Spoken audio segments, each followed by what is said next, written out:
Thanks so much for listening to the Del Hollow Lake podcast. To keep up with everything Del Hollow, follow and subscribe on Facebook, YouTube, Apple Music, or Spotify.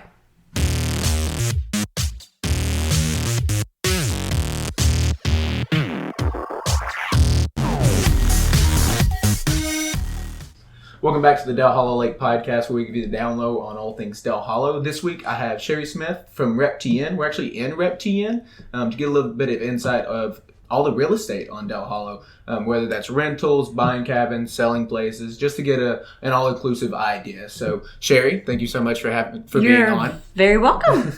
Let's do a small introduction for you. Sure. So how did you get your credentials? Where have you worked? Let's start there. Okay. I have been in real estate for 15 plus years, and I started off on a team here at a local firm here in Cookeville. And then I was there with them for over 8 years. And then approximately 7 years ago, I came on as an independent on my own. In that amount of time, I am now a principal broker here at Real Estate Professionals of Tennessee, which only means that I have realtors that I kind of work with to help them be the best that they can be as well. Kind of like a manager type role in that. So how did I get into real estate? Well, that's kind of a funny story, is the fact that I was a stay-at-home mom of 3 daughters, and 3 daughters are quite a lot. expensive. Let's put it that way. So between dance and cheer and cross country and golf and vacations and camps, I decided that some extra money would be helpful. Mm-hmm. So I got into real estate in order to be a part with my family. That was the main reason that I started. Since then, I have my broker's license. I am currently serve on the Upper Cumming Association of Realtors board, on the board of directors. And I have gotten, I call them the alphabet beside my name, but it's a GRI, ePro, and ABR. And all that means is I have studied extra hard in order to be the most educated realtor that I can possibly be. Gotcha. So you said you've been doing it for 10 years, but 7 on your own. Is that correct? Seven here at Real Estate Professionals of Tennessee. Gotcha. And then you started with a different company first, you said. Mm-hmm. The first couple years having 3 kids, that's got to be rough. It was quite challenging. You know, and most new realtors, if they've never sold real estate before, it does take you about 3 to 5 years in order to make it your full-time gig, you know. So it's just part of it. That's fair. Yeah. So you've always worked in Cookeville, you said. I know you also have a boat on Del Hollow Lake. Yes. Well, you put your boat on Del Hollow Lake. Absolutely. So have you always went to Del Hollow? I know we're in the middle of like 3 different lakes you can go to. So is Del Hollow like your home lake? Or? Well, we started off, we lived in the west side of Putnam County in Tennessee, and we started off at Center Hill Lake. Center Hill Lake had some dam repair work, and so we had a Bryant boat, a little speedboat, and we moved from Center Hill Lake to Del Hollow, and probably in the late 90s, early 2000s, and that's probably where we spent most of our time there at Del Hollow. Now we have a Tri-Tune. We've sold the Bryant speedboat because the kids ended up having friends and things of that sort, so we spent a lot of time on this leisure craft Tri-Tune with a big motor on it so the kids can ski and tube and wakeboard and all that stuff. Del Hollow is I tell everybody, welcome to my lake. So it's definitely home for you. Oh yeah, absolutely. Is there a marina you go to dedicated to, or do you like hop around? We hop around quite a bit. We also have a RV camper, and we have camped most of our kids' lives and our lives, and still do camp.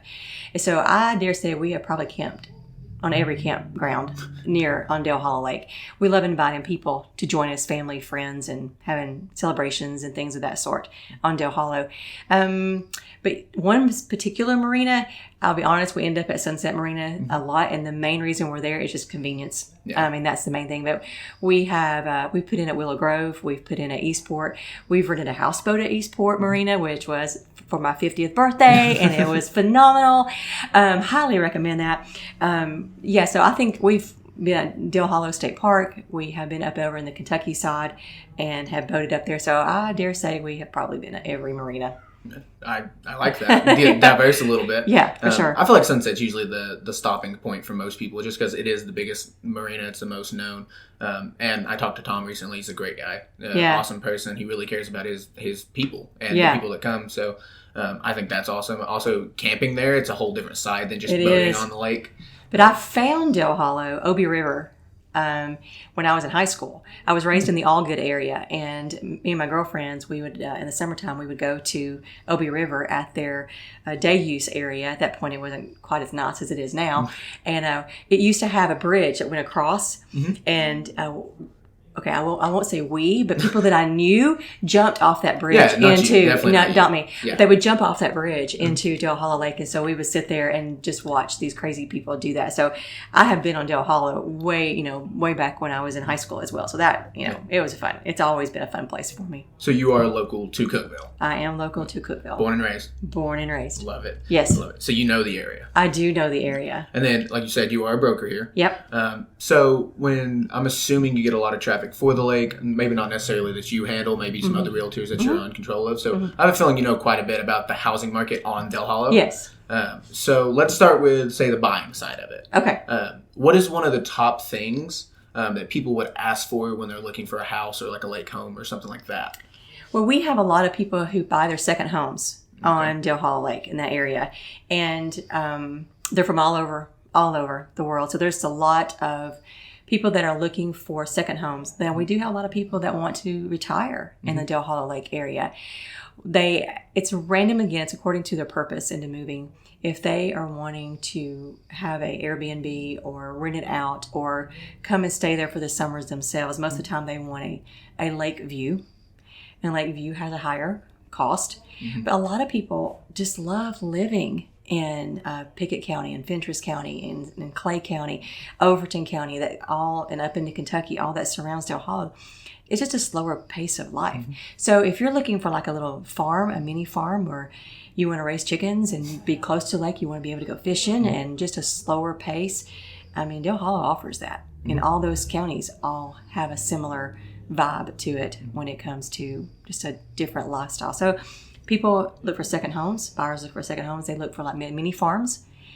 Some look for land that they can build their own dream home on. So there's a lot of different reasons that buyer wants to buy in that area. I'd say working at Eastport, when we have people coming to look for, like you said, maybe a second home or something like that, it seems more drawn towards the land aspect unless they're going to be there long term. Then they'll look for a house. Have you seen that too, or is that just something that like, oh, people say that to me? Well, yeah, they are looking. It's both. Again, if they're coming to retire, and this is like they're selling their business and they're just ready for a different slow pace of life, they want to come there and they want to stay. They want to stay there. But many times, as you get up into retirement, some people like to have be close to doctors and hospitals and things of that sort, for a long-term plan. So sometimes they have a tendency to be on the Tennessee side because there's a little bit more options than there is on the Kentucky side as far as having close proximity to doctors and hospitals and things of that sort, if that's a concern. Yeah. That makes sense. That's not something I would have thought of, but let me ask this too. Does it normally affect, because with Dale Hollow being a man-made lake and a reservoir that's owned by the Corps of Engineers, you can't have a house on the lake. So does that affect when you tell people that you're not going to have like a waterside property? Right. You can get a lake view. Yes. But you're not going to have a waterside property. Yes. Yes, that does kind of take people back if they're not used to it. Because sometimes in some of the southern Georgia, even some in West Tennessee, there are some lakes in that area that do allow you to have your own dock, there.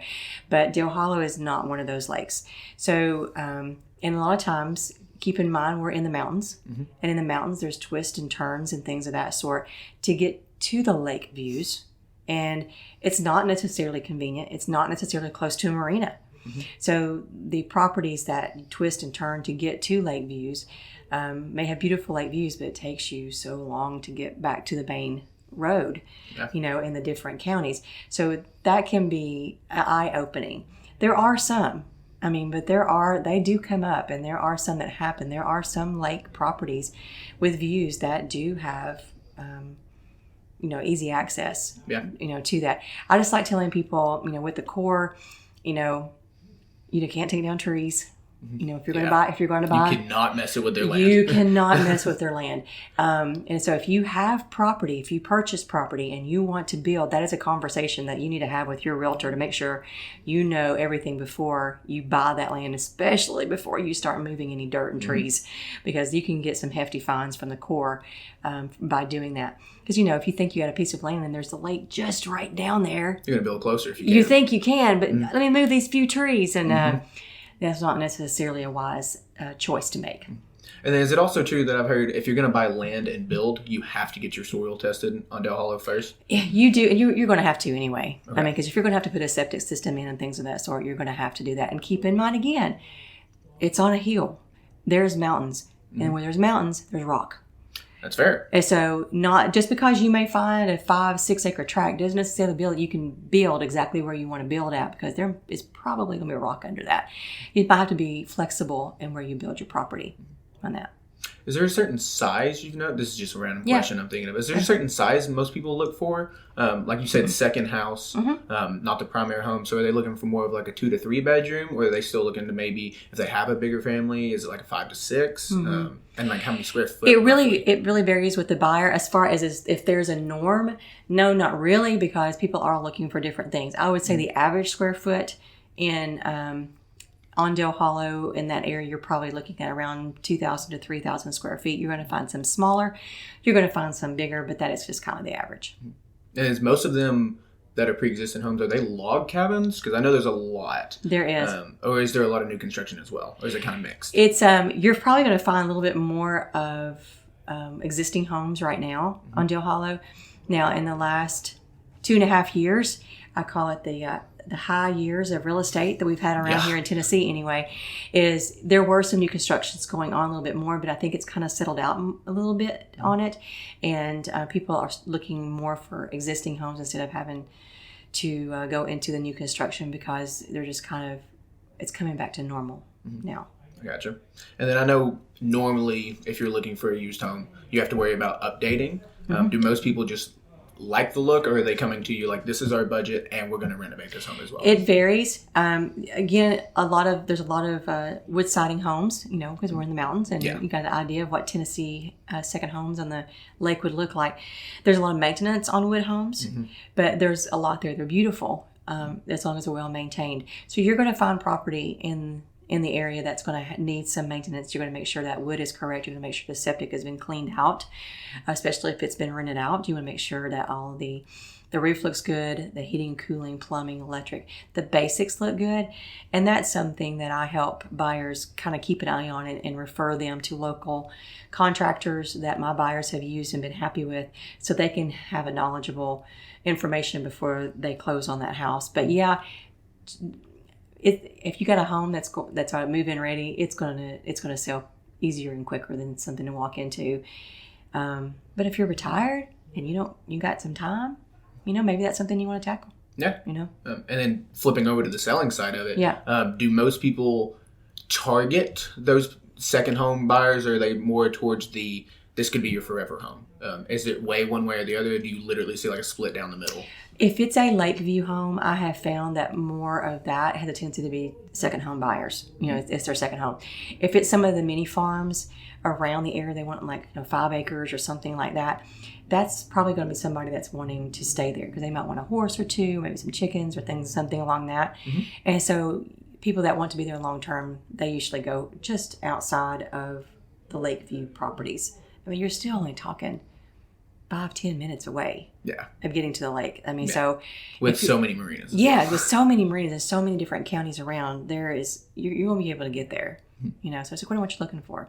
And then for people who are selling, why? Like, it's hard for me to think that someone wouldn't want to live on the lake, because I've always lived on the lake. Right. But is there a me reason? Either, because I live so close to the lake. I get you. Yeah. Is there a main reason when you do have people who you're representing for selling the lakeside property, so to speak? Is there a main reason they're doing it? A lot of times it comes down to financing. Okay. If they are in their retirement and they want to move, they got to sell their assets in order to have money to make the move wherever they want to go to their forever home.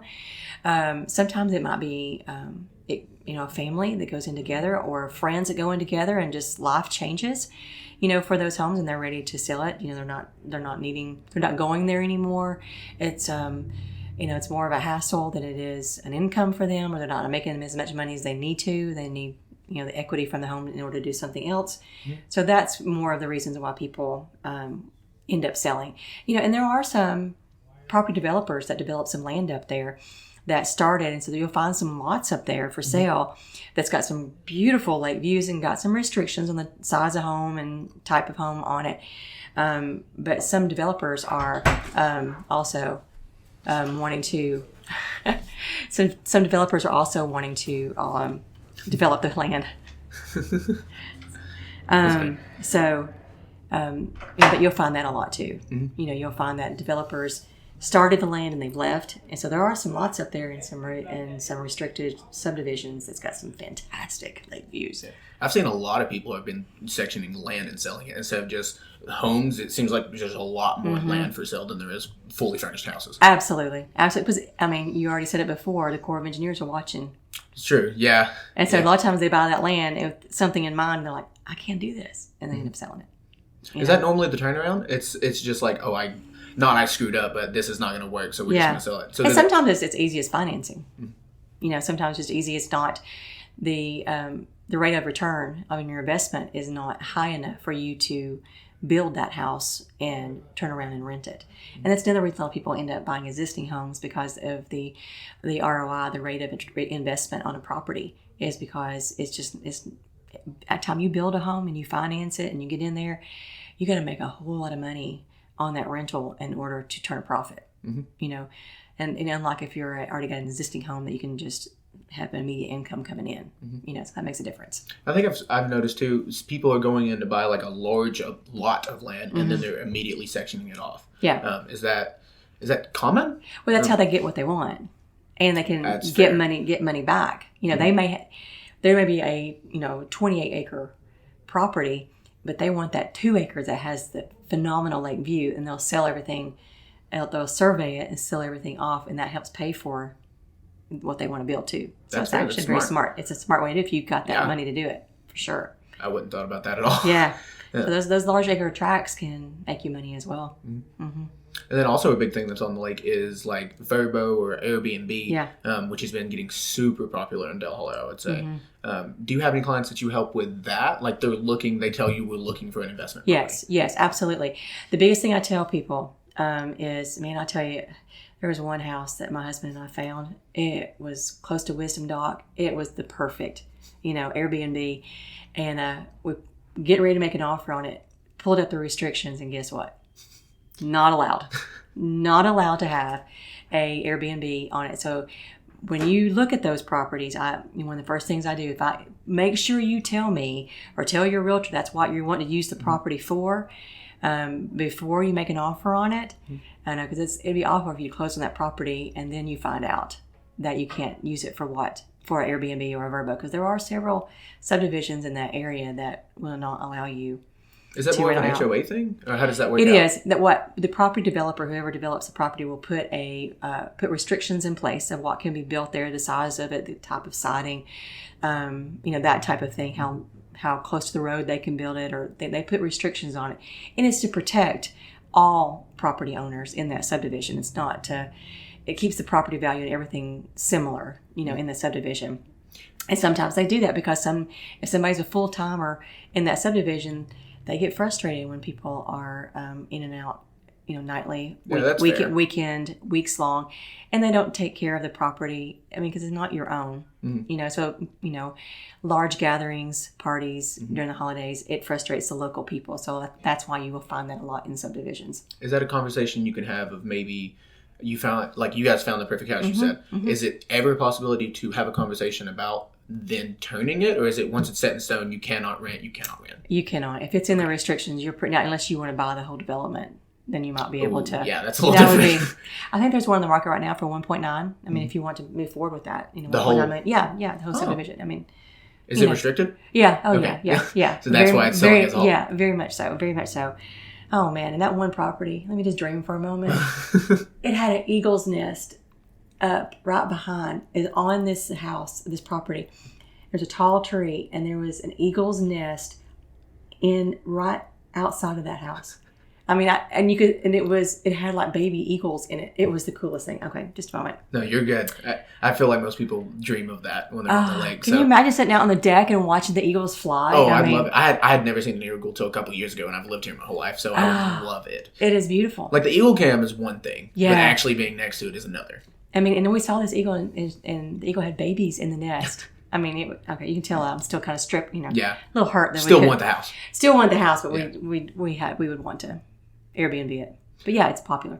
Do you see people who are Airbnb or come in for that investment property, are they looking more for very close to marinas or more secluded? Like this is your lake house getaway.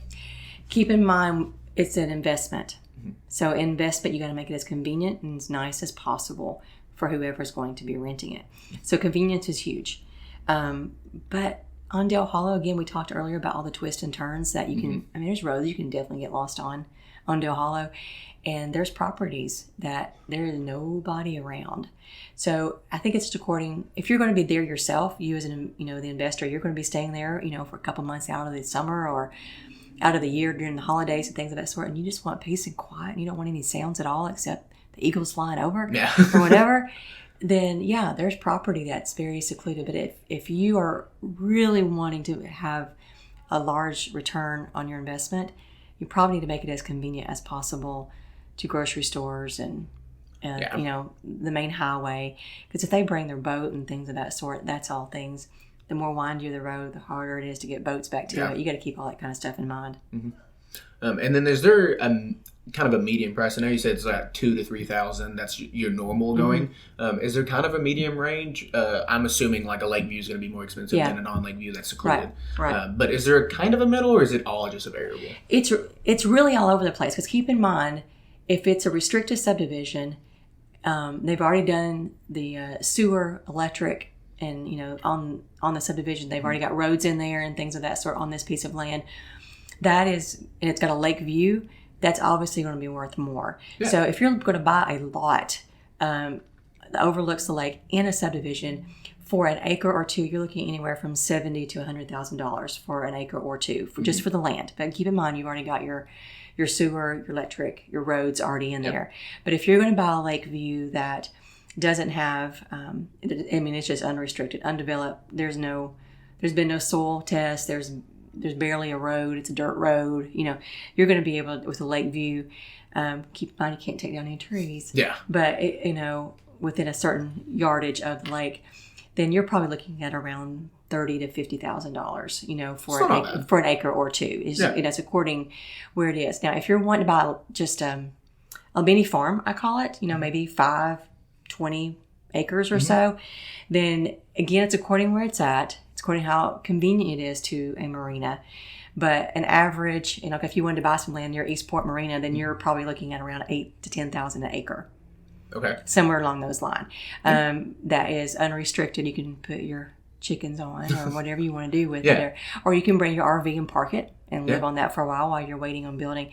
So, again, it's all about the location. Location. Yeah. How many do we hear that in real estate? Yeah, it's true. And then, we keep mentioning, you can't take down trees. Have you ever had a situation where you're helping a buyer or a seller and they're really being hounded by the Corps of Engineers? Yeah. There is a story. Okay. Story time. I like it. So there is a story of a person who bought some land and wanted a lake view of the land and started taking down trees. And it was somebody that was wealthy and bought a large piece of land and started taking down some trees. And the Corps came up to him and said, hey, you're going to get fined because you took down all these trees. And the story is he said, hold on, I'm going to get ready to take down some more trees. Yeah, don't mess with So he got even heftier fines when he kind of taunted the Corps of Engineers a little bit. Oh, they don't care. No, they don't care who you are or what your story is that, they're going to abide by what the rules are. And you've got to keep in mind, the reason the Corps of Engineers there is really to protect the Dale Hollow Lake. Yeah. That is their whole purpose. Even though we kind of laugh about it, but at the same time, they're there for the people who own that land and who people like us who love Dale Hollow Lake to keep it as natural as possible. You know, so, keep that in mind. That's why they're there. Yeah. I don't want to paint a bad picture on them. No, I just know they not are at all. strict about it. They are. I love that they are, Yeah. but they are very strict about it. So someone who doesn't know, who's coming in maybe from up north or a little farther away, it's just there are regulations and they do not budge on They don't like paths going down to the lake either. Oh, Lord, no. No, they don't like those paths. They want it to keep in the natural habitat. Again, because we got eagles and, we got the eagles flying over and we got a good thing going in Del Hollow. So we want to keep it as natural. And the fishing, if we got people tearing up the land side of the banks and stuff, that's going to, hurt our fishing habitat down there too. So we don't want to do that. Yeah. I remember when we were growing up, we always lived on the lake. So we would try to make a path, and my dad just hounded us and was like, do not. I can't handle the fines. Like, do not. And I was like, okay, whatever. I'll go down the road. Yeah, basically. Living that close to the marina, Yeah, for sure. It was just all on me. I think we've covered a lot, honestly. Is there anything else that you've thought of? Well, I just kind of wanted to let people know, we've talked a little about pricing and things of that sort. Mm-hmm. This is a rural area. Yeah. We're in Pickett County, Clay County, Fentress County, Overton County. They're rural counties. Mm-hmm. So you got to drive a distance if you want to get to a movie theater, a large movie theater or things of that sort. But it's like a lot of local mom and pop restaurants and things of that sort, which brings the beauty and the joy of being in the area. But I don't want to paint a picture that it's a huge metropolitan. You can get to places easy because that's simply not the case. Yeah. If you are in at Obie River, which is where I used to hang out, to get all the way into Cookeville, you're probably a good 45 minutes to an hour away. Yeah. And that's where, the university is and larger restaurants are, the chain restaurants and things of that sort. So, keep that in mind. So, and the hospitals and doctors and things of that sort. I was also going to let you know, people ask me a lot when they're looking at Del Hollow is, what is the average price range as far as if I want to buy an existing house there on Del Hollow. So, again, in that area, I took like Clay County, Pickett County, Fentress County, and Overton County, and kind of put them all together. And the average price range of a home came out to roughly $245,000. That's for your basic 3-bedroom, 2-bath, not on the lake. Okay, let me throw that out there. Just your basic live in the home there in that area. Mm-hmm. So I like to let people putting it in reality. Mm-hmm. There's homes right now that's on the lake with a view around 16 to 1700 square feet. That's priced around $315,000. Mm-hmm. There's a larger property with around 2 acres on it that's priced around $625,000. So you can see that's a big range. Yeah. That's a big range. And then I told you about the subdivision that you can go in there and buy for $1.9 million. So the prices are all over. Mm-hmm. That's where having a local realtor walking you through that knows these marinas, that knows this lake and listens to you is really important. Yeah. And then let's say if somebody wanted to reach out to you or your team, I know you said you're a broker and you have a small team. Yeah. Which is InTouch Realtors? We're the InTouch Team. InTouch Team. InTouch Team at Real Estate Professionals of Tennessee. You can find us on Facebook as the InTouch Team at Real Estate Professionals. You can find us on Instagram. I have a YouTube channel. You can also follow me on YouTube where I do updates about it. When the summer gets a little bit closer, you're going to find me doing some videos on the lake and checking out some of the restaurants. I love to eat on the lake too. So don't we all? Yeah, love it. Nothing like lake food. But and some of the campgrounds and things of that sort. So you can also follow me on YouTube and also InTouch Team. Yeah, I can link all those in our description for if you're watching on Spotify, Apple Podcasts, or YouTube. I can have that all in the description. So if someone is looking to sell or buy from Del Hollow, they can just contact you and you can help them as much as you can. Yeah. And I think that's great. Like you seem like you know what you're doing for one. You definitely know about Del Hollow Lake. I love Del Hollow Lake. I love the water. It is the most peaceful place. I look forward to the summertime. I've already got like 3 or 4 weekends booked and campsites for the summer already. And of course, coming down to Eastport. I live within 30 minutes of Del Hollow Lake. So and I still like going camping there. That speaks volumes. Of course, you're going to come by Eastport. Yeah, of course. Not only just to see me. Yeah, of course. Just to hang out in general. And rent a houseboat. I already got my houseboat booked for next year. You do? I forgot about that. You. That's why you do it. I like it. What do you do? Well, Sherri, thank you so much for coming on. Like she said, RepTN, YouTube. Yeah. She's got her own YouTube. Is it Sherri Smith? It's actually InTouch Team. InTouch Team on YouTube. Yeah. InTouch Team, Facebook, Instagram. You got it all. I'll have them all linked. So thank you so much for letting me come here at RepTN and learn a little bit about Del Hollow. Yeah, you're very welcome. How to buy, how to sell. Thank you for asking. Of course. Wasn't too bad, was it? Yeah. I don't know how long that was. But, it was about half an hour. Okay.